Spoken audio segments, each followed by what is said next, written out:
everyone, myself Rishabh, welcome to prominence carat point. Motion 05 में आपका स्वागत है। जिन लोगों ने मोशन 04 नहीं देखा है वो यूट्यूब पे टाइप करें motion 04 by prominence carat point. तो मोशन 04 में हमने जो जो पढ़ा उसका एक क्विक रिकैप जल्दी से ले लेते हैं। मोशन 04 में हमने डिस्टेंस और डिस्प्लेसमेंट के बारे में पढ़ा। हमने डिस्टेंस और डिस्प्लेसमेंट को काफ़ी अच्छे तरीके से डिस्टिंग्विश किया। हमने ये पढ़ा कि जो हमारा डिस्टेंस होता है वो सिर्फ और सिर्फ मैग्नीट्यूड पे डिपेंड होता है, और वही हमारा जो डिस्प्लेसमेंट होता है उसमें मैग्नीट्यूड प्लस डायरेक्शन की दोनों की जरूरत पड़ती है। हमारा जो डिस्टेंस है वो कभी भी डिक्रीज नहीं करता और हमारा जो डिस्प्लेसमेंट है वो डिक्रीज कर सकता है। और फिर हमने ये भी पढ़ा कि हमारा जो डिस्टेंस है वो कभी जीरो नहीं हो सकता, और वहीं हमारा डिस्प्लेसमेंट वो जीरो भी हो सकता है। ठीक है, फिर हमने और प्रॉपर्टीज पढ़ी डिस्टेंस और डिस्प्लेसमेंट को वेरीफाई करने के लिए। फिर उसके बाद हमने यूनिफॉर्म और नॉन यूनिफॉर्म मोशन को भी पढ़ा कि हमारा जो यूनिफॉर्म मोशन है, जब हमारा इक्वल इंटरवल ऑफ टाइम में इक्वल डिस्टेंस कवर हो तो हमारा वो यूनिफॉर्म मोशन है, और वही अगर हमारा इक्वल इंटरवल ऑफ टाइम पे अनइक्वल डिस्टेंस कवर हो तो हमारा नॉन यूनिफॉर्म मोशन है। ठीक है, और इस लेक्चर में हमको क्या पढ़ना है, स्पीड एंड वेलोसिटी के बारे में। मैंने उस लेक्चर में आपको ये भी कहा था कि फीचर ऑफ यूनिफॉर्म मोशन मैं अभी अगर बताने को चाहूँ तो मैं बता सकता हूँ, बट मैंने इसको उस लेक्चर में इसलिए नहीं बताया क्योंकि उसमें कई ऐसे टर्म्स हैं जिसमें हमको स्पीड और वेलोसिटी को समझना बहुत ज़्यादा ज़रूरी है। तो इस लेक्चर के एंड में हम फीचर ऑफ यूनिफॉर्म मोशन भी पढ़ेंगे। तो देखो स्पीड होता क्या है, सबसे पहला क्वेश्चन। ठीक है, स्पीड हमें बताता क्या है, तो वो स्पीड हमें बताता है किसी भी ऑब्जेक्ट का रेट। ठीक है, ऑब्जेक्ट का रेट या फिर रेट का मतलब क्या कि वो कितना ज़्यादा जो है तेज दौड़ रहा है या फिर कितना कम, मतलब वो क्या बताता है, the speed of a body gives an idea how slow और fast the body is running.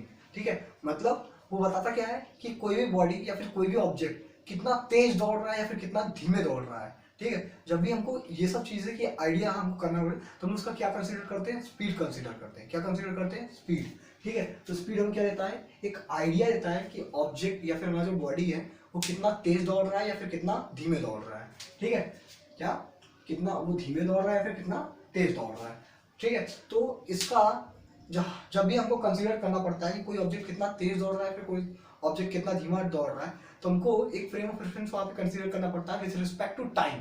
ठीक है, हम हमेशा कोशिश करते हैं कि टाइम के रिस्पेक्ट में कोई ऑब्जेक्ट कितना तेज दौड़ रहा है, मतलब अगर वो टाइम के रिस्पेक्ट में ज्यादा डिस्टेंस ट्रैवल करेगा, ठीक है, तो हम कहेंगे क्या कहेंगे उसको कि ऑब्जेक्ट तेजी से दौड़ रहा है। और वही अगर वो ऑब्जेक्ट टाइम के रिस्पेक्ट में जो है कम डिस्टेंस ट्रैवल किया तो हम कहेंगे कि वो ऑब्जेक्ट क्या कर रहा है, धीमे दौड़ रहा है। तो वही यहाँ पे कहा गया है कि हमको अगर स्पीड को कंसीडर करना है या फिर स्पीड की इवन डिफिनेशन भी यही है, distance travel bye a body in unit time. मतलब एक पर्टिकुलर टाइम में, यहाँ पे यूनिट मतलब एक पर्टिकुलर टाइम में, ठीक है, एक आर्बिट्ररी चूजन क्वांटिटी, यहाँ पे यूनिट क्योंकि हमको पता है क्योंकि आर्बिट्ररी चूजन होता है। ठीक है, तो एक पर्टिकुलर टाइम हमको क्या करना पड़ेगा, कंसीडर करना पड़ेगा। उस पर्टिकुलर टाइम में डिस्टेंस जितना ट्रैवल हुआ है पर यूनिट टाइम, वही हमारा क्या है, स्पीड है। ठीक है, तो हम लोग का स्पीड का डेफिनेशन के हिसाब से मुझे फॉर्मूला क्या मिला, speed is equal to distance travel by time taken.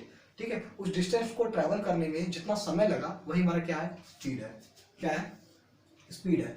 तो हमें स्पीड की डेफिनेशन मिल गई कि हमें स्पीड क्या बताता है कि कोई ऑब्जेक्ट कितना तेज है दौड़ रहा है या फिर कितना धीमे दौड़ रहा है। ठीक है, इसको कंसीडर करने के लिए हम टाइम एक जो है फ्रेम ऑफ रेफरेंस की तरह यूज करते हैं, और हमें पता है कि जो हमारा टाइम है, ठीक है, अगर हम टाइम को as a frame of reference की तरह कंसीडर करेंगे, मतलब उसके जो है यहाँ पे फ्रेम ऑफ रेफरेंस यहाँ पे एज इट इज, मतलब ये बात कहा गया है कि टाइम को हमको कंसीडर करके ले चलना है कि टाइम के रिस्पेक्ट में, ठीक है, टाइम के रिस्पेक्ट में यहाँ पे ऑब्जर्वर की तरह वर्क करेगा। ठीक है, कि टाइम के रिस्पेक्ट में वो ऑब्जेक्ट कितना जो है डिस्टेंस ट्रेवल किया है, ठीक है, या फिर कितना कम डिस्टेंस ट्रैवल किया। अगर जितना वो ज़्यादा डिस्टेंस ट्रैवल करा रहेगा तो हम कहेंगे कि वो हमारा जो ऑब्जेक्ट है, ठीक है, तो उसकी स्पीड क्या है, ज़्यादा है, और अगर उसने कम डिस्टेंस ट्रैवल किया है तो हम कहेंगे कि उसकी स्पीड क्या है, कम है। ठीक है, हमको पता है if a body travels distance s in time t, ठीक है, then speed v is given by speed is equal to v is equal to s by t. मतलब अगर हमको कभी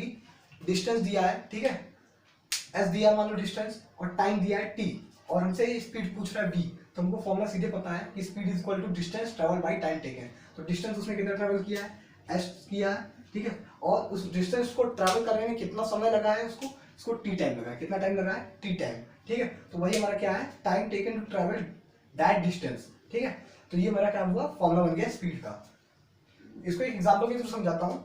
suppose a car travel a distance of 100 kilometre. मान लो कोई car है, ठीक है, जिसने क्या किया है, 100 किलोमीटर ट्रैवल किया है, ठीक है, इन 4 आवर। ठीक है, तो देखो वो कार, मान लो कोई कार है ठीक है, वो क्या किया, 100 किलोमीटर ट्रैवल किया है, कितने घंटे में, 4 घंटे में। ठीक है, तो मेरे पास डिस्टेंस भी है और टाइम भी है। ठीक है, तो मैं स्पीड आराम से निकाल सकता हूँ कि नहीं निकाल सकता हूँ। तो सिंपली हमको क्या करना है, स्पीड निकालना है। तो हमको पता है स्पीड इज इक्वल क्या होता है, डिस्टेंस पर यूनिट टाइम। तो डिस्टेंस हमारा क्या है 100 किलोमीटर और टाइम हमको क्या दिया है 4 आवर। तो सिंपली हमको क्या करना पड़ेगा 25 किलोमीटर पर आवर। ठीक है, तो इसको सॉल्व करेंगे तो हमको 25 मिलेगा। ठीक है, और यूनिट हमको याद रखना है, यूनिट अब से आपको ये चीज याद रखना है, क्योंकि ज्यादातर बच्चे क्या करते हैं डायरेक्ट आंसर लिख देते हैं और यूनिट भूल जाते हैं, जिससे उनका हाफ मार्क्स कटने की जो है प्रोबेबिलिटी जो है बढ़ जाती है। ठीक है, तो ये चीज याद रखना है कि आप कभी भी यूनिट को ना भूलो। ठीक है, तो 25 किलोमीटर पर आवर ये चीज हमेशा याद रखना, यूनिट लिखना। ठीक है, तो इसका मतलब क्या है, इसको हम लोग कैसे पढ़ते हैं, 20 किलोमीटर पर आवर। मतलब इसका मतलब क्या है कि हर 1 घंटे में वो 25 किलोमीटर ट्रैवल कर रहा है। इसका मतलब है ये कुछ किलोमीटर पर आवर, कुछ बच्चे को क्या होता है दिक्कत आती है, किलोमीटर पर आवर क्या बता रहा है हमको, सेंटीमीटर पर सेकंड क्या बता रहा है। ठीक है, मीटर पर सेकंड क्या बता रहा है। ठीक है, तो ये हमको बता रहा है कि किलोमीटर पर आवर मतलब यानी कि हर घंटे वो हर 1 घंटे में वो 25 किलोमीटर ट्रैवल कर रहा है, हर 1 घंटे में वो 25 किलोमीटर ट्रैवल कर रहा है। ठीक है, तो ये हमारी क्या हो गई, स्पीड हो गई। और एसआई यूनिट हमारी क्या होती है, वो मीटर पर सेकंड होती है। ठीक है, और हम लोग इसे मतलब ये हमारा मीटर पर सेकंड या फिर हम लोग मीटर सेकंड इनवर्स भी लिख सकते हैं, क्योंकि हमें पता है कि अगर मीटर पर सेकंड लिखा है, ये ऐसे लिखा है और सेकंड को हम लोग ऊपर लेके जाएंगे तो ये सेकंड पावर 1 है, ऊपर जाने को सेकंड पावर -1 हो जाएगा। ठीक है, तो ये हमारा क्या है, मीटर पर सेकंड के बारे में है। ठीक है, मीटर पर सेकंड या फिर मीटर सेकंड इनवर्स। ठीक है, और इसे हम लोग प्रोनाउंसिएट कैसे करते हैं, मीटर पर सेकंड। ठीक है, और अगर हमको कभी स्मॉल वैल्यू यानी कि सीजीएस में, ठीक है, इस तरीके से हमको सीजीएस मिला है तो हम लोग को डिस्टेंस जो है काफी कम लेना पड़ेगा। ठीक है, कहाँ हम लोग किलोमीटर में लेते थे, कहाँ हमको सेंटीमीटर में लेना पड़ेगा, हो सकता है कभी हमको मिलीमीटर में भी लेना पड़े। ठीक है, जो कुछ इंसेक्ट्स होते हैं वो बहुत कम मतलब बहुत ज़्यादा टाइम में, ठीक है, बहुत कम डिस्टेंस जो है ट्रैवल करते हैं। ठीक है, तो उसके लिए हमको क्या करना पड़ेगा, उसको हमको उनके जो है स्पीड के बारे में कंसीडर करना पड़ेगा। तो शायद हमको सेंटीमीटर या फिर मिलीमीटर के बारे में भी कंसीडर करना पड़ेगा। तो सेंटीमीटर पर सेकंड या फिर सेंटीमीटर सेकंड इनवर्स, वही हमारा अगर ज़्यादा वैल्यू है जैसे ट्रेन के बारे में, एयरप्लेन्स के बारे में, तो हमको किलोमीटर पर आवर की स्पीड में या फिर किलोमीटर पर सेकंड कभी कुछ भी हो सकता है। ठीक है, तो ये हमारा किलोमीटर पर आवर या फिर किलोमीटर आवर इनवर्स। ठीक है, तो ये हमारा क्या हो गया, ये यूनिट्स हो गया। और वही हमारा क्या है, स्पीड यानी हमको याद रखना है कि जैसे हमारा डिस्टेंस क्या होता है स्केलर क्वांटिटी, वैसे ही हमारा स्पीड क्या होता है वो भी स्केलर क्वांटिटी हो। अगर स्केलर क्वांटिटी है तो मतलब सिर्फ और सिर्फ ये मैग्नीट्यूड पे डिपेंड करेगा, कि हमारे डायरेक्शन पे कोई डिपेंड नहीं करेगा। और यही स्पीड और वेलोसिटी के बीच में बहुत बड़ा डिफरेंस है। ज़्यादातर पूछा जाता है कि स्पीड क्या है, वेलोसिटी क्या है। ठीक है, हालांकि फॉर्मूला दोनों का सेम रहता है। ठीक है, आप देखोगे कि फॉर्मूला लगभग दोनों का सेम रहता है। ठीक है, लेकिन यहाँ पे डिस्टेंस ट्रैवल होता है, उसमें क्या होता है, डिस्प्लेसमेंट होता है। ठीक है, मैं जब वेलोसिटी के बारे में बताऊंगा तो मैं वेलोसिटी को भी अच्छे से इलैबोरेट करूंगा और फिर दोनों के बीच में डिस्टिंग्विश करूंगा कि हमारा स्पीड क्या है और वेलोसिटी क्या है। तो हमें ये चीज समझ में आया कि हमारा जो स्पीड है वो एक स्केलर क्वांटिटी है, मतलब सिर्फ और सिर्फ मैग्नीट्यूड पे डिपेंड करता है। ठीक है, तो इसे आपको नोट करना है और अच्छे से इसको याद रखना। फिर हमको ये बताओ, आप जरूर देखे होंगे जब भी अगर आपके घर में कार्स होगी या फिर आप कहीं कार में बैठे होंगे, ठीक है, तो आपको उस पर 2 तरीके के जो है इंस्ट्रूमेंट दिखे होंगे।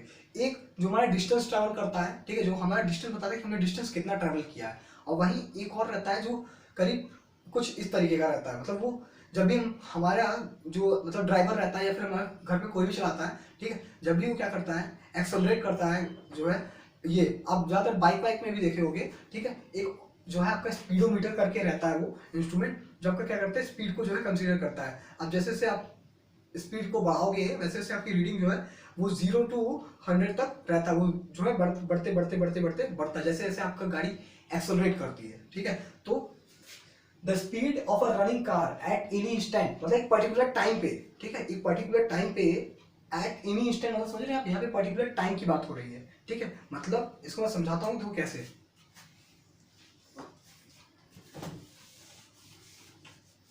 नोट कर लेना इसको पीछे जाके।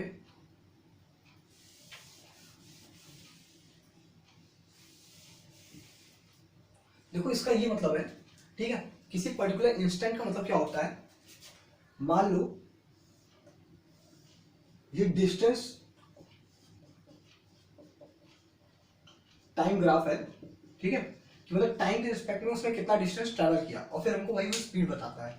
ठीक है, तो हो सकता है मान लो वो नॉन यूनिफॉर्म मोशन के तरीके से हो, ठीक है। तो किसी पर्टिकुलर इंस्टेंट में मुझे यहाँ पे पता लगाना है स्पीड, ठीक है। तुम्हारा एक इंस्ट्रूमेंट होता है स्पीडोमीटर, जो हमको पर्टिकुलरली इंस्टेंट बताता है कि मेरी स्पीड कितनी है, ठीक है। तुम्हारे उस इंस्ट्रूमेंट का नाम क्या है मेरा? स्पीडोमीटर। ये क्या होता है? The speed of a running car at any instant of a time is shown by an instrument called speedometer. वो इंस्ट्रूमेंट का नाम क्या है? स्पीडोमीटर। ये और एक चीज और आपको याद रखना है कि ये जो हमको रीडिंग देता है, मतलब जो वैल्यू देता है, वो हमको किसमें देता है? किलोमीटर पर आवर में। क्योंकि हमें पता है कि जो हमारी बाइक्स रहती है, फिर कार्स रहती है, ठीक है, ये पहले से इनबिल्ट होता है। ऐसा नहीं कि हमको जो है इनबिल्ट कराना पड़ता है, वो पहले से ही इनबिल्ट होता है। ये हमको पता है कि जो हमारी बाइक्स होती है, फिर कार्स होती है, वो किलोमीटर में ट्रैवल करती हैं, ठीक है। वो ऐसा नहीं है कि मीटर जो है, क्योंकि अगर वो मीटर में करेंगे तो काफी लार्ज वैल्यू हो जाएगी और जिससे कैलकुलेट करने में हमें बहुत ज्यादा टाइम लगेगा और बहुत सारी डिफिकल्टीज होगी, ठीक है। तो इसके लिए हमारा जो पहले से जो इनबिल्ट स्पीडोमीटर रहता है, वो हमारा जो है किसमें जो है मेजर करता है? किलोमीटर पर आवर में, ठीक है। और वही हमारा एक और इंस्ट्रूमेंट रहता है जो हमारा डिस्टेंस ट्रेवल जो है वो कुछ इस तरीके का रहता है। ये जो हमारा रहता है स्पीडोमीटर, वो किस तरीके इस तरीके में दिखता है, एक गोल सा रहता है, कुछ कुछ में अलग रहता है, कुछ में इस तरीके का रहता है कि यहाँ पे एक रीडिंग रहती है, एक नीडल टाइप की रहती है, और यहाँ पे 0, 20, 40, 60, 80, 100, 120 कुछ इस तरीके की रीडिंग रहती है। और ये नीडल क्या करता है? जो है ऐसे लोकेट करता है कि हमारी बाइक की या फिर हमारी जो है कार की क्या स्पीड है, ठीक है। तो ये हमारा क्या है? स्पीडोमीटर है। और वही हमारा जो ऑडोमीटर होता है वो क्या बताता है? डिस्टेंस हमने कितना ट्रैवल किया, ठीक है। अब अगर देखे होगे आपके कार्स वर्स में और बाइक्स में कुछ ऐसे न्यूमेरिक फॉर्म में, ठीक है, ऐसे बना रहता है, और वहाँ पे न्यूमेरिक फॉर्म में जो है लेटर्स लिखे रहते हैं आपके, क्या रहते हैं? जैसे 4, 3, 2, 7, 6, ठीक है। तो बताता है कि इतना आपने जो है आपकी बाइक या फिर आपकी कार जो है वो इतना ट्रैवल की है, ठीक है। तो हमें वो डिस्टेंस ट्रैवल बताता है कि इतना मैंने डिस्टेंस ट्रैवल किया, मतलब मेरी जो बाइक है या फिर मेरी जो कार है उसने इतना डिस्टेंस ट्रैवल किया। और एक चीज और, ये भी आपका जो है आपको डिस्टेंस किस में देता है? किलोमीटर में देता है, ठीक है। आपका डिस्टेंस किस में देता है? किलोमीटर में देता है, ठीक है। तो ये आपका डिवाइस का नाम क्या है? ऑडोमीटर है। और ये भी हमको किस में डिस्टेंस जो है देता है? डिस्टेंस की जो है हमको जो वैल्यू है वो किसमें देता है? किस यूनिट में? किलोमीटर में, ठीक है। अब हमको अगर एवरेज स्पीड निकालना है, एवरेज स्पीड क्या होता है? सबसे पहले हम समझते हैं कि what do mean by average speed. मान लो कोई कार है, ठीक है, वो क्या कर रही है? ये रोड है, ठीक है, इतना एरिया आपका एकदम स्मूथ है, और वही इतना एरिया काफी रफ है, ठीक है। फिर इतना एरिया स्मूथ है, फिर इतना एरिया काफी रफ है, फिर इतना एरिया स्मूथ है, और फिर इतना एरिया काफी रफ है, ठीक है। तो उस डिस्टेंस उस कार को क्या करना है? इस पॉइंट ए से इस पॉइंट बी पे पहुंचना है, ठीक है। तो शायद हो सकता है स्टार्टिंग में जो है वो जो इतना डिस्टेंस है, ठीक है, काफी कम टाइम में जो है ट्रैवल कर ले। मान लो ये 3 मिनट में ही जो है इतना डिस्टेंस ट्रैवल कर ले, और फिर वही सेम जो है ये हो सकता है कि उसको 6 मिनट लग जाए, फिर अगला उसको मान लो 2 मिनट लग जाए, और फिर अगला हो सकता है उसे जो है ये आपका उतना ही डिस्टेंस अगर मान लो हो तो ये 4 मिनट हो सकता है लग जाए उसे, और फिर यहाँ पे हो सकता है उसे 1 मिनट लग जाए, और यहाँ पे हो सकता है उसे 6 मिनट लग जाए, ठीक है। तो हो सकता है कि उसे ए से बी तक रीच करने में, पहुंचने में, ठीक है, उसे अपने स्पीड को काफी चेंज करना पड़े, ठीक है। तो अगर हमको ओवरऑल स्पीड निकालनी है ए से बी तक पहुंचने, मतलब एक एवरेज स्पीड की, वो किस स्पीड से एवरेज आप खुद भी कुछ समझते होगे कि एक एग्जैक्ट वैल्यू, ठीक है, ओवरऑल जब हम सबको मिला लेंगे, ठीक है, तो हमें एक ऐसा कांस्टेंट वैल्यू जो है कि वो एक कांस्टेंट स्पीड से अगर उतना चलता तो उतना टाइम वो लेता, ठीक है। तो वो हमसे पूछता है, वो हमको क्या बताता है? Average speed. तो एवरेज स्पीड मुझे क्या बताता है? Total distance travelled by total time taken. तो अगर हमको एवरेज स्पीड निकालना है, ठीक है, तो हमको सिंपली कुछ नहीं करना है। अगर मान लो ए से ये बी है ना, अगर मान लो ये पॉइंट को हम जो है ई कंसिडर कर ले, मान लो ए से बी, बी से सी, सी से डी, ई एफ, मान लो ये मेरा क्या है? जी है, ठीक है। तो ए से बी तक मान लो जो डिस्टेंस है वो 2 किलोमीटर है, बी से सी है वो मान लो वो भी 2 किलोमीटर है, ठीक है, और ये मान लो 1 किलोमीटर है, फिर ये मान लो 4 किलोमीटर है, फिर ई से एफ जो है मान लो ये पूरा ई से एफ और एफ से जी ये आपका एच है, ठीक है। मान लो ई से एफ ये आपका 1 किलोमीटर है और एफ से जी ये भी आपका 1 किलोमीटर है, ठीक है। तो ओवरऑल कितना डिस्टेंस उसने ट्रैवल किया है देखो, 2 किलोमीटर 2 किलोमीटर और 1 किलोमीटर, मतलब 5 किलोमीटर, 5 + 4 9 किलोमीटर, 10 और 11 किलोमीटर उसने टोटल डिस्टेंस ट्रैवल किया है। और वही टोटल टाइम से कितना लगा है, हमको क्या करना है, सिंपली से ऐड कर देना है। 6 और 3 9, 9 10 11, 11 और 4 15, 16 और 6 यानी कि 22 किलोमीटर, और सॉरी मिनट, 22 मिनट, ठीक है। तो ये हमको क्या समझ में आया कि हमारा टोटल टाइम कितना लिया है, ये ट्रैवल करने में टोटल टाइम 22 मिनट लिया है, ठीक है। जब इसे हम सिंपली सॉल्व करेंगे तो हमको ये 1/2 किलोमीटर पर मिनट, मान लो ये आपका सेकंड में दिया हो, ठीक है। आपको अगर मिनट में दिया तो आप मिनट में भी लिख सकते हो, ठीक है। मतलब ½ किलोमीटर पर मिनट के हिसाब से वो जो है ट्रैवल कर रहा था, ठीक है। मतलब उसका जो ओवरऑल एवरेज स्पीड थी वो कितनी थी, ½ किलोमीटर पर मिनट, ठीक है। ये आपका हो सकता है वैल्यू आप सेकंड में दे दी हो, ठीक है, क्योंकि किलोमीटर पर मिनट में शायद आपकी काफी लंबी वैल्यूज हो जाएंगी, तो आप हालांकि यूनिट्स में मत जाओ, ठीक है। फिर वही हमारा ये तो आपका एवरेज स्पीड था, मैंने आपको एवरेज स्पीड समझा दी, ठीक है। अब हम लोग किस पे समझते हैं, यूनिफॉर्म स्पीड क्या होता है हमारा, देखो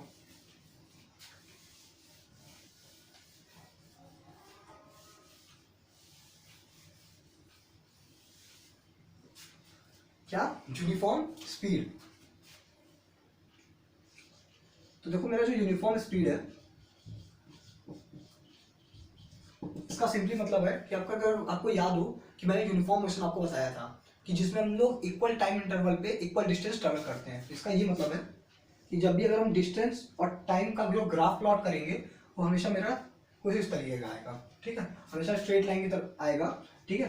तो जब भी हम लोग डिस्टेंस और टाइम का जो है ग्राफ प्लॉट करेंगे और यूनिफॉर्म स्पीड में या फिर यूनिफॉर्म मोशन में, ठीक है, इसका ये मतलब है when an object covers equal distance in equal interval of time it's said to be move with uniform speed. मतलब वो जो हमारा ऑब्जेक्ट है या फिर मेरा क्या बॉडी, ठीक है, मेरा ऑब्जेक्ट या फिर बॉडी वो इक्वल डिस्टेंस कवर कर रहा है, क्या, इक्वल इंटरवल ऑफ टाइम में। तो हम कहेंगे कि जो मेरा ऑब्जेक्ट है, ठीक है, वो यूनिफॉर्म स्पीड से चल रहा है।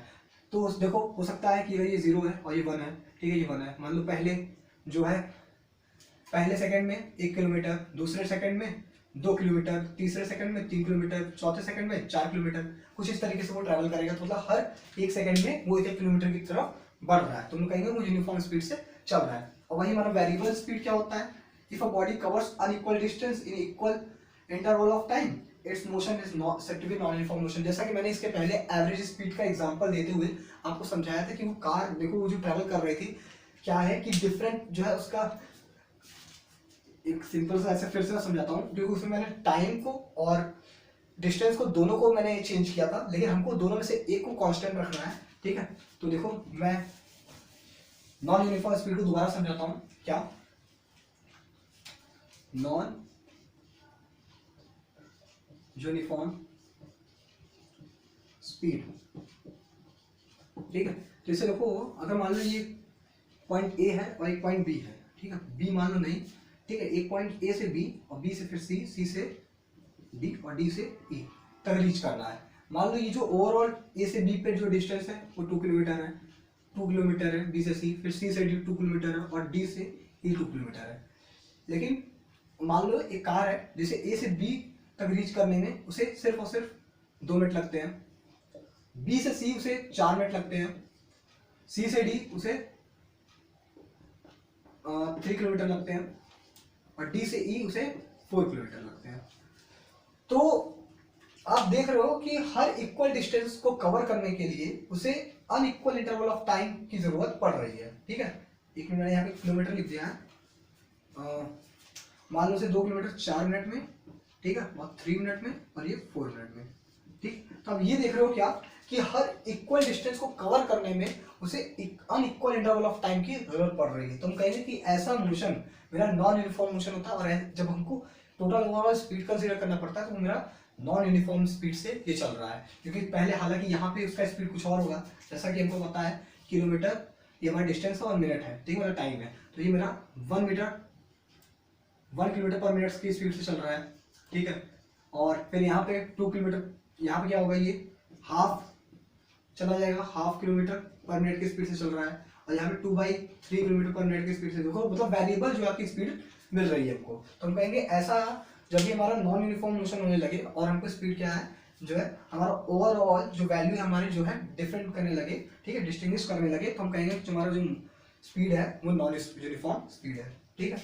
मतलब हमारी जो स्पीड है वो वेरिएबल है, ठीक है, वो हर एक पर्टिकुलर टाइम पे क्या कर रही है, चेंज कर रही है। तो हम कहेंगे जो हमारी ओवरऑल स्पीड है वो वेरिएबल स्पीड है, ठीक है। अब फिर हम लोग किस पे आते हैं, इंस्टेंटेनियस स्पीड पे। तो देखो इंस्टेंटेनियस स्पीड को मैं ग्राफ के थ्रू समझाता हूँ। जैसा कि हमको देखो पहले क्या था, 1 2, ठीक है। मान लो जब मेरा यूनिफॉर्म मोशन था तो मुझे ऐसे एज इट एकदम स्ट्रेट आया, वहीं अगर मेरा नॉन यूनिफॉर्म मोशन था तो मुझे कुछ इस तरीके का ग्राफ मिल सकता था, 1 मिनट, और कुछ इस तरीके का भी ग्राफ मिल सकता था। ये आपका जब आपका बॉडी एक्सेलरेट कर रही है या फिर बॉडी या फिर रिटार्ड कर रही है, जरूरी नहीं कि सिर्फ आपको ऐसा ही मिले, हो सकता है नॉन यूनिफॉर्म में ऐसा भी आपको मिल जाए एक टाइम बहुत ज़्यादा, वो आपको ऐसा भी मिल सकता है। ऐसा जरूरी नहीं है कि आपको सिर्फ और सिर्फ ऐसे ही मिले, ठीक है। ग्राफ आपको हो सकता है कि इस तरीके का मिले, ठीक है। तो मुझे किसी पर्टिकुलर इंस्टेंट पे, मतलब कुछ यहाँ पे या फिर यहाँ पे उसकी स्पीड कितनी है, फिर यहाँ पे स्पीड, क्योंकि हम लोग जब भी ग्राफ के थ्रू या फिर जो है ओवरऑल वैल्यू के थ्रू, एवरेज स्पीड के थ्रू हम लोग ओवरऑल कंसीडर करते हैं कितना एवरेज के थ्रू चला है वो, जैसे एवरेज स्पीड में, ठीक है। लेकिन इंस्टेंटेनियस स्पीड किसी पर्टिकुलर टाइम पे हमको होता था, किसी पर्टिकुलर टाइम पे। तो हमको जब भी किसी एक पर्टिकुलर टाइम पे जो हमको स्पीड निकालना पड़ेगा तो हम लोग कहेंगे कि हमको इंस्टेंटेनियस स्पीड निकालना पड़ेगा, ठीक है। तो हमें इंस्टेंटेनियस स्पीड के बारे में निकालना पड़ेगा। तो क्या होता है, the speed of an object at any particular instant, किसी पर्टिकुलर इंस्टेंट पे, ठीक है, ऑफ अ टाइम और एट पर्टिकुलर पॉइंट, मतलब किसी पर्टिकुलर पॉइंट पे, हो सकता है यहाँ मुझे पता लगाना हो किसी पर्टिकुलर पॉइंट पे, ठीक है। तो उसके लिए हमको क्या करना पड़ेगा, ऑफ इट्स पाथ, यहाँ मतलब यहाँ पे क्या है कि ओवरऑल जितना पाथ है उसने कवर किया है, ठीक है, उस पाथ पे किसी पर्टिकुलर पॉइंट पे मान लो वो ए से बी तक रीच किया है, ठीक है, और उसने इस तरीके से अपनी स्पीड को चेंज किया, तो उसकी वेरिएबल स्पीड है, ठीक है। अगर उसकी वेरिएबल स्पीड है तो मुझे इस पॉइंट सी पे, ठीक है, वो स्पीड कंसीडर करना है, मुझे वो स्पीड पता लगाना है। तो सिंपली आपको कुछ नहीं करना है, आपको क्या करना है कि जो आपका डिस्टेंस है जो उस पॉइंट सी पे है, जो डिस्टेंस है वो हमको क्या करना पड़ेगा, इसका ओवरऑल जो आपकी उसका जो फॉर्मूला होता है वो फॉर्मूला क्या है आपका, dv is equal to ds/dt। इसका मतलब क्या होता है, इसको मैं समझाता हूँ, शायद आपको समझ में आया और शायद ना भी आए, क्योंकि ये जो है आपको जब आप लिमिट्स पढ़ोगे, ठीक है, जब हमारे जो बच्चे आगे मैथ्स लेंगे, ठीक है, तो जब वो बच्चे लिमिट्स पढ़ेंगे तो ये आप उनको अच्छे तरीके से क्लियर होगा। वैसे मैं बता दे रहा हूँ, ऐसी बात नहीं है, ठीक है। तो देखो मुझे किसी पर्टिकुलर पॉइंट पे मुझे जो है स्पीड को पता लगाना है, तो सिंपली आपको क्या करना है, हमको पता है स्पीड का फॉर्मूला क्या होता है, speed is equal to distance by time, ठीक है।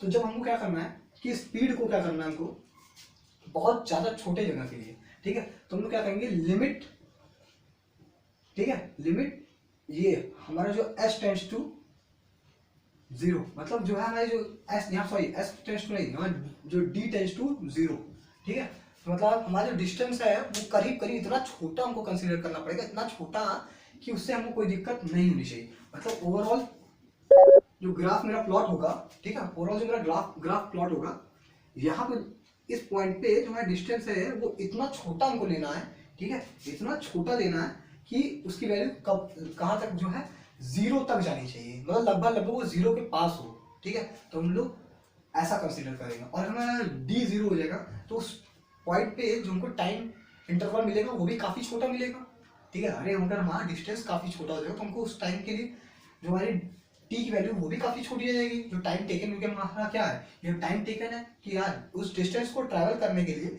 जो टाइम लगा है वही हमारा क्या है, टाइम टेकन, यहाँ पे टी की वैल्यू तो वो भी काफी छोटी जाएगी, और जब हमारी ये दोनों वैल्यू काफी छोटी हो जाएगी तो हमारी स्पीड की वैल्यू भी काफी छोटी हो जाएगी। तो ओवरऑल जब आप इसे लिखोगे तो आप इसे क्या लिख सकते हो, ds is equal to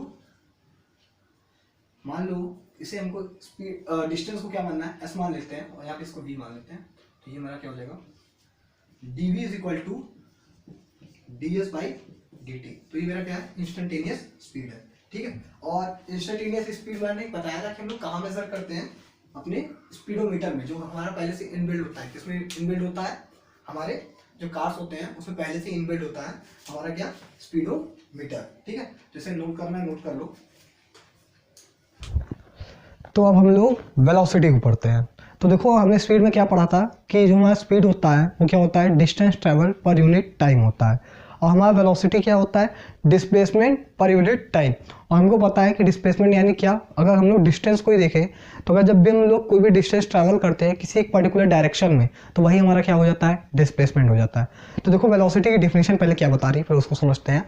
velocity of a body is the distance travelled by it पर unit time in a given direction. मतलब एक पर्टिकुलर डायरेक्शन में, ठीक है, जब भी हम लोग डिस्टेंस, मतलब कोई भी ऑब्जेक्ट या फिर बॉडी कोई कुछ डिस्टेंस कवर करता है, ठीक है, किसी पर्टिकुलर टाइम इंटरवल में, ठीक है, तो अगर हमको कितने स्पीड से कर रहा है, ठीक है, मतलब उसका क्या रेट है, उसको निकालने के लिए हमको वेलोसिटी का यूज़ करना पड़ता है। वेलोसिटी कहाँ यूज़ होती है, जब हम लोग किसी पर्टिकुलर डायरेक्शन की बात करने लगे, ठीक है। तो सबसे इंपॉर्टेंट चीज़ हमें क्या समझ में आए कि यहाँ पे दोनों का मैग्नीट्यूड तो सेम होता है, दोनों का मैग्नीट्यूड तो सेम होता है, लेकिन एक में डायरेक्शन की बात नहीं होती है और एक में डायरेक्शन की बात होती है। तो हमें एक चीज़ समझ में क्या आया कि अगर distance travel in a particular direction, मतलब हमारे, क्योंकि हम इसको क्या कह सकते हैं, ये जो इतना बड़ा टर्म है, जब क्योंकि हमको पता है कि डिस्टेंस और डिस्प्लेसमेंट के बारे में, डिस्टेंस क्या होता है, किसी भी आर्बिट्ररी, मतलब कहीं भी अगर डिस्टेंस है, ठीक है, तो आपको वो पूरी तरीके से मैग्नीट्यूड से डिफाइन है, लेकिन हमारा जो डिस्प्लेसमेंट है उसको मैग्नीट्यूड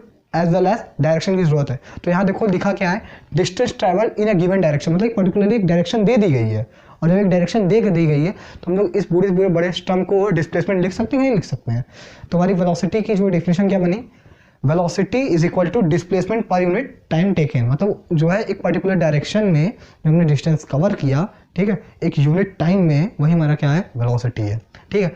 वेलोसिटी और ये आपकी स्पीड दोनों की जो ये एसआई यूनिट है वो सेम है, मीटर पर सेकेंड, ठीक है, या फिर मीटर सेकेंड इनवर्स। ये आपकी क्या है, वेक्टर क्वांटिटी है, और जहाँ की आपकी स्पीड क्या थी, वो एक स्केलर क्वांटिटी थी। और हमें पता है क्योंकि क्यों वेक्टर क्वांटिटी है, क्योंकि इसमें डायरेक्शन का रोल है, क्योंकि हम लोग इसमें डिस्प्लेसमेंट यूज़ कर रहे हैं, ठीक है। एक और चीज़, अगर मुझे यहाँ पे डिस्टेंस ट्रैवल निकालना है, ठीक है, कि उसने कितना डिस्टेंस ट्रैवल किया, तो आपको क्या करना पड़ेगा, इस टाइम टेकन को जो है यहाँ पे जाकर के, यहाँ पे ये डिवाइड है, यहाँ जाकर के मल्टीप्लाई करना पड़ेगा। और एक चीज़ आपको याद जरूर रखनी है, क्योंकि ज़्यादातर बच्चे क्या गलती करते हैं कि यहाँ पे ये एवरेज वेलोसिटी दिया है, ठीक है। कुछ बच्चे क्या करते हैं कि उसमें कंफ्यूजन दे देता है क्वेश्चन में, ठीक है, क्वेश्चन मतलब आपको फंसाने के लिए क्या कर देता है, आपको वेलोसिटी की वैल्यू दे देती है और एवरेज वेलोसिटी की, ठीक है। तो कुछ बच्चे सोचते हैं कि distance travelled in a given direction, ठीक है, तो डिस्टेंस ट्रैवल की जगह पे यहाँ पे एवरेज वेलोसिटी ना रख करके ये वाली वेलोसिटी की वैल्यू रख देते हैं, जिसके कारण उनका जो आंसर है वो गलत हो जाता है। तो आपको याद रखना है कि यहाँ पे जो वेलोसिटी की वैल्यू होती है, वो वेलोसिटी की वैल्यू कौन सी वेलोसिटी की वैल्यू रहती है, ये हमारी एवरेज वेलोसिटी रहती है, ठीक है। एवरेज वेलोसिटी जैसा कि मैं बताया था आपको, एवरेज स्पीड के बारे में बताया था, वैसे ये एवरेज वेलोसिटी। अभी एवरेज वेलोसिटी क्या है हम अभी आगे पढ़ेंगे, ठीक है। तो इस फॉर्मूले को आपको एज इट इज एकदम अच्छे तरीके से याद कर लेना है, कुछ है नहीं, आपका यही सेम फॉर्मूला है, बस यहाँ पे आपको ये चीज़ याद रखना है कि यहाँ पे एवरेज वेलोसिटी होता है, ठीक है, इंस्टेड ऑफ वेलोसिटी के। तो हमारा यूनिफॉर्म वेलोसिटी क्या होता है, यूनिफॉर्म वेलोसिटी या फिर कांस्टेंट वेलोसिटी, ठीक है, एज इट इज जैसे आपका यूनिफॉर्म स्पीड था, ठीक है, वैसे ही आपका यूनिफॉर्म वेलोसिटी है, लेकिन यहाँ पर क्या हो जाएगा, एक पर्टिकुलर डायरेक्शन में, ठीक है। इसका ग्राफ आपको पता ही है, सिंपली क्या डिस्टेंस और टाइम का ग्राफ अगर हम करेंगे तो सीधा स्ट्रेट लाइन, ठीक है, आपका ग्राफ बनेगा। तो सिंपली क्या है, if a body covers equal distance in equal interval of time in a given direction, ये आपका इंपॉर्टेंट है, ये आप नहीं लिखोगे तो आपके शायद मार्क्स कट जाएंगे, शायद क्या 100% कटेंगे, ठीक है। तो क्या है, if a body covers equal distance in equal interval of time in a given direction then it's said to be moving with constant velocity. तब हम कहेंगे कि वो ऑब्जेक्ट या फिर वो बॉडी क्या है, कांस्टेंट वेलोसिटी से मूव कर रहा है। और वही हमारा नॉन यूनिफॉर्म वेलोसिटी, ठीक है, ये बहुत बढ़िया है, ठीक है। ज़्यादातर बच्चे बहुत ज़्यादा कन्फ्यूजन, बहुत ज़्यादा गलत कर देते हैं। क्यों कर देते हैं, क्योंकि हम लोग नॉन यूनिफॉर्म वेलोसिटी जो है हमारा, ठीक है, उसको हम लोग दो तरीके से कंसिडर कर सकते हैं, ठीक है। मतलब कैसे कहेंगे कोई ऑब्जेक्ट नॉन यूनिफॉर्म वेलोसिटी को जो है अप्रोच कर रहा है। वो कैसे, दो तरीका है, या तो फिर वो अपने स्पीड में चेंज करे, मतलब स्पीड यानी कि अपने मैग्नीट्यूड में चेंजिंग करे, ठीक है। मतलब मैंने क्या बताया कि अगर जो डिस्टेंस टाइम ग्राफ है, ठीक है, यहाँ पे हमारा डिस्टेंस टाइम ग्राफ नहीं बनेगा, यहाँ पर मेरा डिस्प्लेसमेंट टाइम ग्राफ बनेगा, ठीक है। तो जब वो बने हैं तो नॉन यूनिफॉर्म मोशन यानी कि जो हमारी स्पीड का जो मैग्नीट्यूड है वो क्या हो, डिफरेंट हो। तो एक तरीका ये है कि जो मेरे स्पीड की जो वैल्यू है, ठीक है, वो चेंज करे। तो हम कहेंगे कि जो हमारा ऑब्जेक्ट है या फिर बॉडी है वो नॉन यूनिफॉर्म वेलोसिटी से जो है मूव कर रहा है, ठीक है। और इंस्टेड ऑफ, या तो फिर वो क्या करे, by keeping the speed constant, speed constant भी होगा तो भी हम लोग कहेंगे। अब यहीं पर बचाते बच्चे फंस जाते हैं कि ये कैसा हो सकता है कि हमारी स्पीड भी कांस्टेंट है और हम कहेंगे कि मेरी जो वैल्यू है वो क्या कर रही है, जो है वो नॉन यूनिफॉर्म वेलोसिटी को बता रही है, ठीक है। क्यों कर रही है, क्योंकि इसमें आता है मेरा डायरेक्शन का रोल। किसका रोल, डायरेक्शन का रोल, ठीक है। क्योंकि हमको पता है, हम अभी तक जितना पढ़ते आए हैं कि अगर जो है यूनिफॉर्म वेलोसिटी और नॉन यूनिफॉर्म वेलोसिटी, या फिर यूनिफॉर्म मोशन और non uniform motion, uniform motion क्या होता है कि इक्वल इंटरवल ऑफ टाइम में इक्वल डिस्टेंस कवर करना, ठीक है। और यहाँ पे बता रहा है कि नॉन यूनिफॉर्म वेलोसिटी दो तरीके से हो सकती है कि या तो फिर हमारी स्पीड की वैल्यू चेंज हो, ठीक है, तो हो सकता है, या तो फिर हमारी स्पीड की वैल्यू कॉन्स्टेंट हो तो भी जो है, तो वहाँ पे हमारा किसका रोल आ जाता है, डायरेक्शन का। तो ये चीज़ आपको याद रखनी है कि यहाँ पे स्पीड कांस्टेंट होने पे भी जो है हमारी जो है वेलोसिटी जो है ये नॉन यूनिफॉर्म वेलोसिटी को जो है अप्रोच करता है, ठीक है। तो आपको ये चीज़ याद रखना है क्या, कि हमारा स्पीड अगर कांस्टेंट है तो भी हमारी जो वेलोसिटी है वो क्या कर, नॉन यूनिफॉर्म वेलोसिटी की तरफ जो है होगी, क्योंकि हमारा जो डायरेक्शन वो क्या कर रहा है, चेंज कर रहा है। तो देखो इसमें मैं समझाऊंगा कैसे है, ठीक है। तो इसे नोट करना है तो नोट कर लो, नोट कर लिया तो देखो इसे मैं बहुत अच्छे तरीके से समझाऊंगा।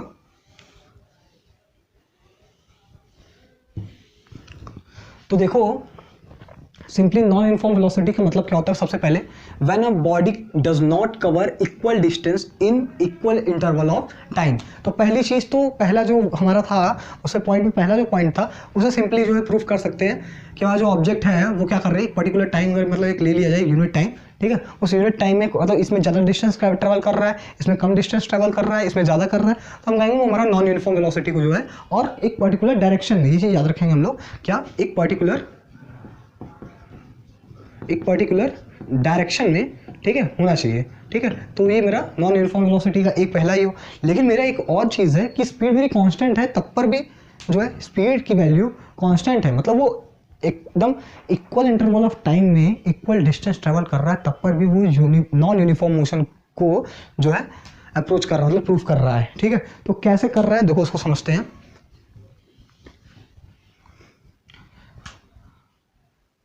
ये मेरा एक सर्कुलर पाथ है, जब भी हमारा जो ऑब्जेक्ट है या फिर बॉडी है वो सर्कुलर पाथ में ट्रैवल करने लगे, सिंपल सा फंडा, क्योंकि उसमें भले वो इक्वल इंटरवल ऑफ टाइम में इक्वल डिस्टेंस ट्रैवल करे, लेकिन उसका जो डायरेक्शन वो चेंज होता जाता है, ठीक है। हम आगे पढ़ेंगे कि अगर हमको सर्कुलर पाथ पे अपने ऑब्जेक्ट की जो है डिस्टेंस को, मतलब डायरेक्शन को पता लगाना है, तो सिंपली हम लोग टेंजेंट ड्रॉ कर देते हैं, ठीक है। ये आप आगे पढ़ोगे, आपको क्या करना है, सिंपली टेंजेंट ड्रॉ कर देना है।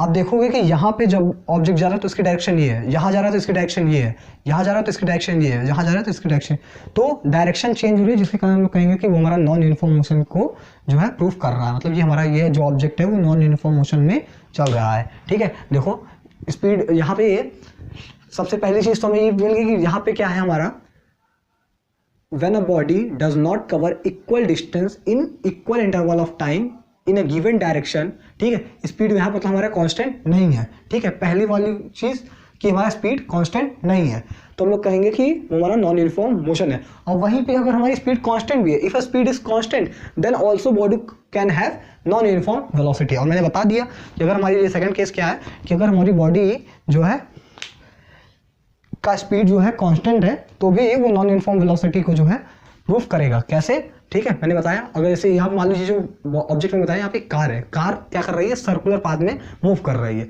तो हम लोग कहेंगे क्या कि सर्कुलर पाथ में मूव कर रही है तो उसका वेलोसिटी क्या है, जो उसकी स्पीड जो है, सॉरी मैग्नीट्यूड जो है, उसके जो है मैग्नीट्यूड, स्पीड का जो मैग्नीट्यूड है वो कांस्टेंट है, ठीक है। क्यों, क्योंकि उसने इक्वल इंटरवल ऑफ टाइम में इक्वल डिस्टेंस कवर किया है, लेकिन उसके डायरेक्शन चेंज हो रही है, जिसके कारण उसका डायरेक्शन चेंज होगा तो उसकी वेलोसिटी चेंज होगी, ठीक है। क्योंकि हमें पता है कि वेलोसिटी किस पर डिपेंड करता है, डायरेक्शन पे, ठीक है। अब एवरेज वेलोसिटी, मैंने एवरेज स्पीड को निकालने के लिए आपको सिंपली जो है एक ही तरीका बताया था, लेकिन हमारे जो एवरेज वेलोसिटी है उसमें मुझे दो तरीके दिखेंगे। क्या है, देखो वो दो तरीके।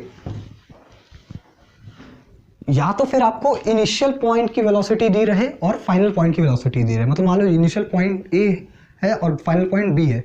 मान लो इनिशियल वेलोसिटी उसकी व्यू है और फाइनल वेलोसिटी उसकी वी है, मतलब स्टार्ट होने से पहले उसकी कुछ वेलोसिटी होगी मान लो, ठीक है। जरूरी नहीं कि उसकी वेलोसिटी हो, हमारा यू हो, यू मतलब यू इक्वल टू 0 भी हो सकता है, ठीक है, और वी इक्वल टू कुछ हो, ठीक है। तो दो तरीके हैं। पहला तरीका, अगर आपको इनिशियल वेलोसिटी और फाइनल वेलोसिटी दी है, तो अगर आपको एवरेज वेलोसिटी पूछा तो सिंपली आपको क्या करना है, u plus v by 2 is equal to, ये आपका क्या हो जाएगा, एवरेज वेलोसिटी। ये पहला तरीका है, ठीक है। सिंपली आपको क्या करना है, initial velocity plus final velocity is equal to 2। देखो average velocity, if initial velocity of a body is u and final velocity of a body, ठीक है, इज v। यहाँ पे ये हमारा क्या है, इनिशियल वेलोसिटी, और v हमारा क्या है, final velocity. Then the arithmetic mean, हमको पता है, हम लोग मीन पढ़े हैं, ठीक है, मैथमेटिक्स में हम लोग मीन तो पढ़े हैं, ठीक है।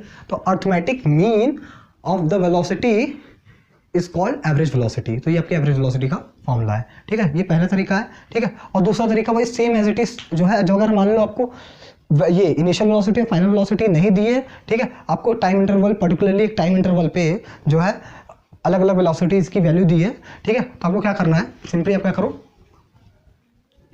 Average velocity is equal to velocity is equal to total displacement, यहां पे डिस्टेंस नहीं होगा, total displacement by time taken, ठीक है, टाइम टेकन।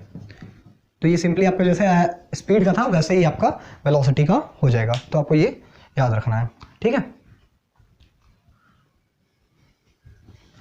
तो वही चीज यहां पे लिखा है, also for an object with variable velocity it defined as the ratio of total displacement, जैसा कि मैंने लिखा total displacement to total time interval in which the displacement occurs, ठीक है। तो सिंपली जो है ये आपका जो है दो तरीके थे एवरेज वेलोसिटी निकालने के।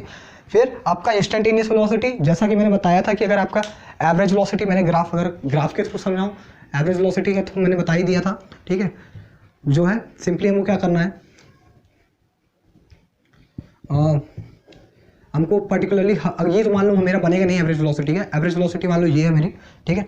यहाँ पे कुछ अलग जो है टाइम इंटरवल हो, यहाँ पे कुछ अलग टाइम इंटरवल हो, ठीक है, या फिर बहुत सारा टाइम इंटरवल सेम हो, ठीक है। Distance cover, displacement cover, sorry यहाँ पे, ठीक है, डिस्प्लेसमेंट कवर जो है वो डिफरेंट हो, ठीक है। तो हम लोग ओवरऑल ए से पॉइंट बी तक के बीच में जितना जो है, जितनी चेंजेस आए हैं वेलोसिटीज़ में, उसका ओवरऑल एवरेज वेलोसिटी निकाल सकते हैं, ठीक है। तो ये जो मेरा एवरेज वेलोसिटी का था, ठीक है। अब अगर मान लो यही जो सेम ग्राफ है, मुझे किसी एक पर्टिकुलर इंस्टेंट पे चाहिए, ठीक है, मुझे किसी एक पर्टिकुलर इंस्टेंट, मतलब इस पॉइंट में मुझे चाहिए कि कितनी वेलोसिटी है, तो आपको सिंपली क्या करना है कि आपका जो वेलोसिटी का फॉर्मूला है, वेलोसिटी इज इक्वल टू क्या होता है, डी बाई टी, ठीक है। Velocity is equal to d by t, मतलब डी बाई टी, ठीक है। तो अब सिंपली आपको क्या करना है कि हमको पता है velocity is equal to displacement travel by per minute time. तो हमें क्या करना है, जो डिस्प्लेसमेंट की वैल्यू है, ठीक है, उसको टेंस टू जीरो करना है, उसको टेंस टू जीरो करना है। मैंने इस चीज़ को बताया था आपको स्पीड में, ठीक है, कि आपको ये चीज़ें लिमिट्स में समझ में आएगी कि मुझे इतना छोटा जो है ये डिस्टेंस लेना है, लेंथ लेना है डी की, ठीक है, कि वो जो है जीरो तक चला जाए, ठीक है।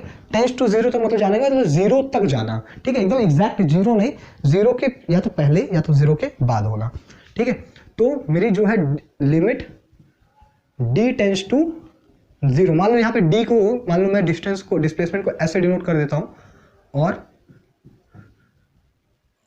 टाइम को टी और ये वेलोसिटी को v, तो limit s tends to zero. तो जब हम लोग, नहीं तो इसको एज इट इज हम लोग ऐसे भी लिख सकते हैं, delta s by delta t is equal to delta v, ठीक है। इसका ये मतलब होता है कि चेंज इन डिस्प्लेसमेंट, मतलब कुछ चेंज, ठीक है, ये थोड़ा ये काफ़ी बड़ा चेंज होगा, ठीक है। तो टाइम भी हमारा काफ़ी जो है ज़्यादा होगा, और वेलोसिटी की वैल्यू भी कहीं ना कहीं वैरी करेगी, ठीक है। तो जब हम लोग इसी s की वैल्यू को जीरो तक टेंस कर देते हैं, ठीक है, तो ये जो डेल्टा है ये मेरा d में चेंज होता है, ds by d t is equal to d v. तो ये मेरा इंस्टेंटेनियस वेलोसिटी का जो है फॉर्मूला है, ठीक है, ये मेरा इंस्टेंटेनियस वेलोसिटी का फॉर्मूला है। तो आपको सिंपली समझ में आया कि इंस्टेंटेनियस वेलोसिटी क्या होता है। एक पर्टिकुलर टाइम, मतलब ये जो ओवरऑल पाथ है, ये मेरा जो ओवरऑल पाथ है, इसी पाथ में इसी सेम डायरेक्शन में, ठीक है, डायरेक्शन सेम होना चाहिए, स्पीड में डायरेक्शन नहीं सेम थी, लेकिन यहाँ पे डायरेक्शन का बहुत इंपॉर्टेंट रोल है, ठीक है। उसी पर्टिकुलर डायरेक्शन में क्या वेलोसिटी होगी, क्या वेलोसिटी होगी, ठीक है, यही हमें क्या करना है, फाइंड करना है। और एक और चीज, ये बहुत इंपॉर्टेंट है, हैशटैग नोट करके लिख लेना, ठीक है, क्या कि speed and velocity are not always equal in magnitude. जैसा कि मैंने स्टार्टिंग में बोला था कि स्पीड और वेलोसिटी में सिर्फ और सिर्फ चेंज होता है किसका, डायरेक्शन का। लेकिन देखो यहाँ पे मेरी बात गलत हो गई। क्यों गलत हो गई, उसका कारण मैं तुमको बताऊंगा, ठीक है। मैंने क्या बताया था कि स्पीड और वेलोसिटी में सिर्फ और सिर्फ किसका चेंज होता है, डायरेक्शन का, मतलब सिर्फ डायरेक्शन जो है, एक में डायरेक्शन होता है, एक में डायरेक्शन नहीं होता है। लेकिन यहाँ पे क्या कह रहा है कि मैग्नीट्यूड भी चेंज हो सकता है। कैसे, देखो, कोई अगर एक पॉइंट ए है और एक पॉइंट बी है, ठीक है, मान लो इस ए पॉइंट से बी पॉइंट तक जाने के लिए पहला रास्ता ये, दूसरा रास्ता ये और तीसरा रास्ता ये, ठीक है। तो हमें पता है कि स्पीड क्या होता है, distance covered by an object, ठीक है, और वेलोसिटी क्या होता है, डिस्प्लेसमेंट, ठीक है, पर यूनिट टाइम, ठीक है। और स्पीड हमारा क्या होता है, distance covered by an object पर यूनिट टाइम, ठीक है, और वेलोसिटी हमारा क्या होता है, डिस्प्लेसमेंट पर यूनिट टाइम, ठीक है। तो जब हमारा जो ऑब्जेक्ट है वो अगर स्ट्रेट लाइन पाथ को फॉलो नहीं कर रहा है, ठीक है, जो हमारा ऑब्जेक्ट है, ठीक है, वो स्ट्रेट लाइन पाथ को फॉलो नहीं कर रहा है, तो मेरी डिस्टेंस और डिस्प्लेसमेंट की वैल्यू क्या कर सकती है, वेरी कर सकती है, नहीं कर सकती है। वो क्या करेगा, डिस्टेंस तो यहाँ से होगा, ठीक है, और वहीं रादर देन डिस्प्लेसमेंट क्या होगा, वो तो स्ट्रेट लाइन पाथ होगा, ठीक है। तो मेरी जो डिस्टेंस और डिस्प्लेसमेंट की वैल्यू है वो क्या कर रही है, वेरी कर रही है, ठीक है, जिसके कारण हम लोग कहेंगे कि जो है उसकी मैग्नीट्यूड की जो वैल्यू है आपस में वेरी करेगी। और मेरा डिस्टेंस जो है, सॉरी, मेरा जो है speed does not equal to velocity, मेरा उस केस में स्पीड और वेलोसिटी आपस में इक्वल नहीं होगा, क्योंकि मेरे जो स्पीड की वैल्यू वो क्या हो जाएगी, वो डिस्टेंस पे ट्रेवल करेगी, और वही मेरी जो है वेलोसिटी की वैल्यू वो डिस्प्लेसमेंट पे ट्रेवल करेगी, ठीक है। और अगर ये सेम जो है, सेम कब होगा, जब मेरा स्ट्रेट लाइन पाथ होगा, तो मेरी डिस्टेंस और डिस्प्लेसमेंट की वैल्यू दोनों क्या होगी, सेम होगी, ठीक है। तो ये एक स्पेशल केस बन सकता है कि आपसे पूछा जा सकता है स्पीड और वेलोसिटी की वैल्यू का मैग्नीट्यूड, ठीक है, यहाँ पे डायरेक्शन नहीं, यहाँ पे सिर्फ, यहाँ पे मैग्नीट्यूड, मतलब एकदम मैग्नीट्यूड की बात हो रही है कि वही जो है मैच नहीं करेगा। तो ये कौन सा केस है, तो आप कैसे जो है सिंपली आप बता सकते हो कि जब वो क्या स्ट्रेट लाइन पाथ को फॉलो ना करे, ठीक है, मतलब कोई भी कर्व आर्बिट्रेरी जो है ऐसे जाकर चला जाए, ठीक है, तो हम लोग कहेंगे कि वो क्या है, उसमें जो है डिस्टेंस और डिस्प्लेसमेंट की वैल्यू जो है डिफर करेगी, और हमारे डिस्टेंस और डिस्प्लेसमेंट की वैल्यू अगर डिफर कर रही है तो मेरी स्पीड और वेलोसिटी की मैग्नीट्यूड की जो वैल्यू है, मतलब जो मैग्नीट्यूड है, ठीक है, वो आपस में है जो इक्वल नहीं हो वो भी डिफर करेगा, ठीक है। तो ये मेरा स्पीड और वेलोसिटी की बात हो गई, ठीक है। अब फिर एक और देखो यहाँ पे लिखा है क्या, the average speed of a moving body can never be zero but the velocity can be zero. तो सिंपली अब मैं ऐसे समझा देता हूँ, क्या, मान लो क्या कह रहा है, average speed of a moving body can be zero, ठीक है, can never be zero, sorry, हाँ, कैन नेवर बी जीरो। तो देखो इसका यही मतलब है, मान लो एक पॉइंट ए है, एक पॉइंट बी है, ठीक है, इस पॉइंट से इस पॉइंट तक आने में मुझे मान लो जो है स्पीड के जो यूज हुआ है वो क्या है, 5 मीटर पर सेकेंड, ठीक है। मान लो मैं दोबारा से बी से ए पे गया और मैंने दोबारा से जो मेरा स्पीड है वो क्या है, 5 मीटर पर सेकेंड।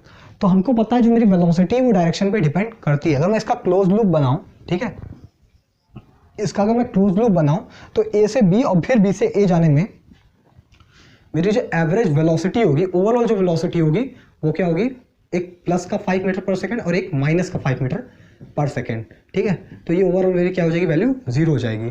मतलब ये इनिशियल वेलोसिटी और फाइनल वेलोसिटी अगर मैं कर दूँ तो ओवरऑल 0/2 ये मेरा हो जाएगा 0 मीटर पर सेकेंड। तो मेरी वेलोसिटी क्या, वो एवरेज वेलोसिटी की वैल्यू क्या हो गई, एवरेज वेलोसिटी मेरी क्या हो गई, 0 आ गई, क्या आ गई, 0, ठीक है। इंस्टेड ऑफ अगर हम देखेंगे कि मेरी जो स्पीड की वैल्यू है, ठीक है, क्योंकि हमारा स्पीड जो है वो डायरेक्शन पे डिपेंड नहीं करता है, तो आप सिंपली क्या करोगे, इसे ऐड कर दोगे और बाई 2 कर दोगे, ठीक है। तो ये मेरे क्या हो जाएगी, अगर आपको मान लो यहाँ पे इनिशियल वेलोसिटी है और यहाँ पे फिर फाइनल, ठीक है, इनिशियल वेलोसिटी 5 मीटर पर सेकंड है, फिर फाइनल वेलोसिटी भी 5 मीटर पर सेकंड है, तो सिंपली आप ऐसे भी कर सकते हो, ठीक है। तो जो है आपका सिंपली क्या हो जाएगा, 10 मीटर पर सेकंड बाई 2 यानी कि 5 मीटर पर सेकेंड। तो ये आपकी स्पीड की वैल्यू। तो आपको यही चीज़ यहाँ पे बता रहा है कि आपकी एवरेज स्पीड कभी भी जीरो नहीं होती है, और रादर देन आपकी जो एवरेज वेलोसिटी है वो आपकी जीरो हो सकती है। ठीक है, तो इसे आपको नोट करना है तो नोट कर लो। तो अब हम लोग आते हैं फीचर्स ऑफ यूनिफॉर्म मोशन पे। तो देखो फीचर्स ऑफ यूनिफॉर्म मोशन, ठीक है, इसे समझाने के लिए मैं इसको जो है ग्राफ प्लॉट कर करके समझाऊंगा, क्योंकि ज़्यादातर बच्चों को क्या होता है कि थ्योरेटिकली ये समझ नहीं आता है। तो देखो सबसे पहला स्टेटमेंट हमें क्या बताता है, the velocity in uniform motion does not depend on choice of origin. Choice of origin का यहाँ पे एट द सेंस ये है कि मतलब अगर जैसे मान लो ये जो है डिस्टेंस और टाइम का जो है ग्राफ है क्या, ठीक है, डिस्टेंस वर्सेस टाइम का ये ग्राफ है मान लो, ठीक है। और यूनिफॉर्म मोशन में हमें पता है कि ऐसे एकदम स्ट्रेट लाइन की तरह जो है ग्राफ होता है, ठीक है। तो ये कह रहा है कि आपका चॉइस ऑफ ओरिजिन है उस पर डिपेंड नहीं करता है, ठीक है। तो मतलब ये आपका यहाँ पे ये ओरिजिन जो है 0 0 है, ठीक है, यहाँ पे एक्स भी 0 वाई भी 0 है, ठीक है। अगर आप ओरिजिन यहाँ पे बनाते हो, ठीक है, मान लो ये पॉइंट क्या है 2,2, ठीक है, तो भी आपका जो मोशन है, ठीक है, वो आपका क्या होगा, यूनिफॉर्म होगा। अगर आप यहाँ बनाते हो मान लो ये 3,3 या फिर 4,4 मान लेते हैं, ठीक है, तो अभी आपका जो मोशन है वो क्या होगा, यूनिफॉर्म होगा। तो ये हम कहेंगे कि ये चॉइस ऑफ ओरिजिन पे डिपेंड नहीं करता है। और वहीं पे सेकंड हमारा स्टेटमेंट क्या कह रहा है, the velocity in uniform motion does not depend on the choice of the time interval. Time interval से एट द सेंस ये बता रहा है कि अगर हम लोग सेपरेट करते हैं, क्या देखो कि ये हमारा मान लो इसी में देखते हैं, ये मेरा स्ट्रेट लाइन बना, ये मान लो मेरा टाइम यहाँ पे इस पॉइंट पे मतलब ये T1 है और ये मेरा T2 है, ठीक है, और ये मेरा T3 है, ठीक है। तो इस पॉइंट पे ये मेरा इतना डिस्टेंस मान लो ये ट्रैवल किया, ठीक है। तो जब मैं T2 माइनस T1 देखूंगा, ठीक है, T2 माइनस T1 वो भी मेरा यूनिफॉर्म रहेगा, और वही मेरा T3 माइनस T2 वो भी मेरा यूनिफॉर्म रहेगा। मतलब क्या कि चॉइस ऑफ ओरिजिन, चाहे आप T2 माइनस T1 लो, चाहे T3 माइनस T2 लो, चाहे आप अगर T4 माइनस T3 भी ले लोगे, तो भी आपका जो मोशन है वो यूनिफॉर्म ही रहेगा, ठीक है। यहाँ पे ये कहने का मतलब है कि जो टाइम इंटरवल है, ठीक है, अगर आप उसका जो है उसको चेंज करते भी जाओगे, ठीक है, तो एक पर्टिकुलरली चॉइस यहाँ पे ये कहना है कि आप एक बार T2 माइनस T1 ले लो, T3 माइनस T2 ले लो और T4 माइनस T3 ले लो, ठीक है। तो आपका जो इंटरवल मिलेगा, ठीक है, उसमें भी आपका मोशन क्या रहेगा, यूनिफॉर्म ही रहेगा, आप चाहे जो भी ले लो। तो ये सेकंड स्टेटमेंट हमें ये कह रहा है।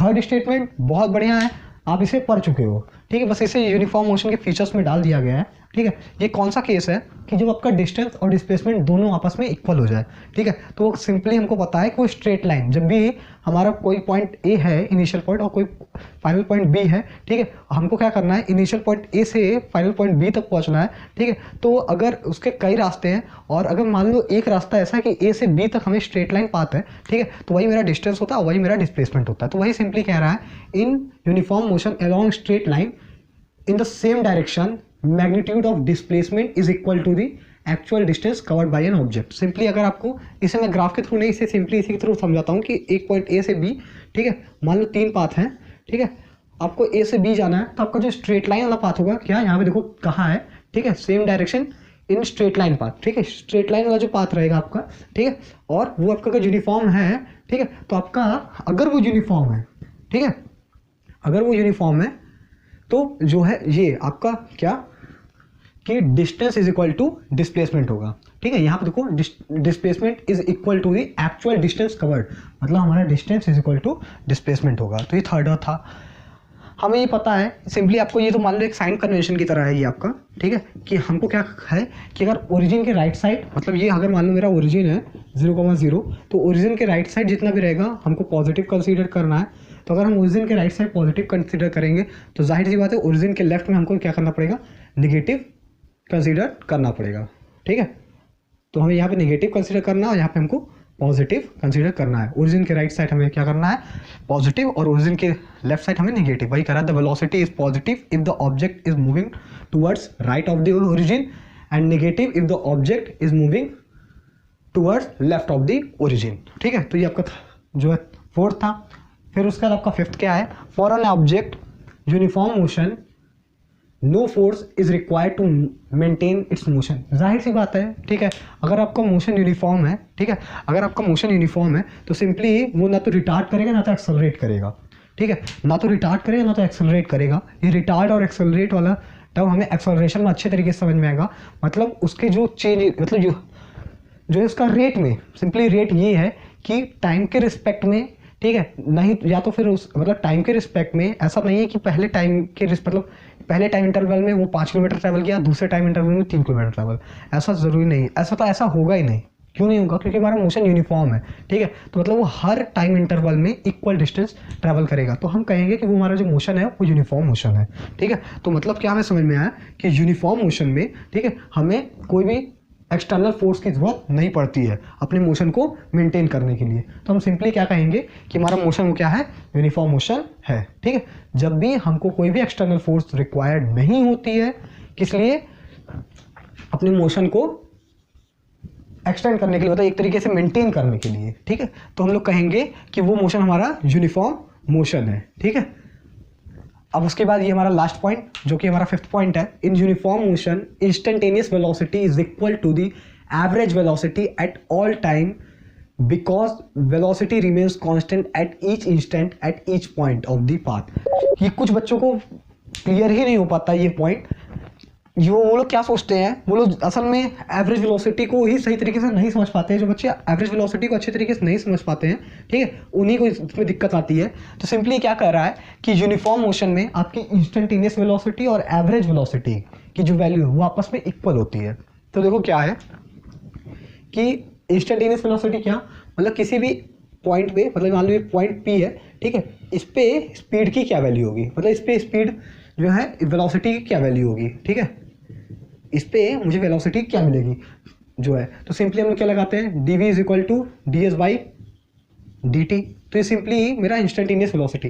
तो ये जो लास्ट वाला आपका स्टेटमेंट है ये आपसे ये कह रहा है कि इंस्टेंटेनियस वेलोसिटी और एवरेज वेलोसिटी यूनिफॉर्म मोशन में इक्वल होती है। इसका मतलब ये है कि अगर मान लो मैं इसका इस जो है टोटल पॉइंट क्या है, ए से बी तक हमें जब पहुंचना है, ठीक है, तो यहाँ पे क्या है, जब भी अगर आपका मोशन यूनिफॉर्म होगा, ठीक है, ये चीज़ याद रखना, जब भी आपका मोशन यूनिफॉर्म होगा, ठीक है, उस पॉइंट पे, ठीक है, उस मतलब ये जो पूरा पाथ है, ठीक है, उसमें क्या होगा कि आपकी जो वेलोसिटी है वो कांस्टेंट रहेगी, ठीक है, और अगर कांस्टेंट वेलोसिटी है तो हम उसी को एवरेज वेलोसिटी कंसीडर करेंगे, ठीक है, क्योंकि हमें पता है कि ओवरऑल जो वेलोसिटी वो कांस्टेंट रहेगी, और अगर ओवरऑल वेलोसिटी कांस्टेंट है, ठीक है, तो हम लोग एवरेज वेलोसिटी उसी को कंसीडर करते हैं। और हमें पता है कि अगर ओवरऑल वेलोसिटी कांस्टेंट है तो किसी भी इंस्टेंट पे, मतलब किसी भी पॉइंट पे जो वेलोसिटी की वैल्यू मिलेगी वो पूरे पाथ के लिए इक्वल होगी, ठीक है।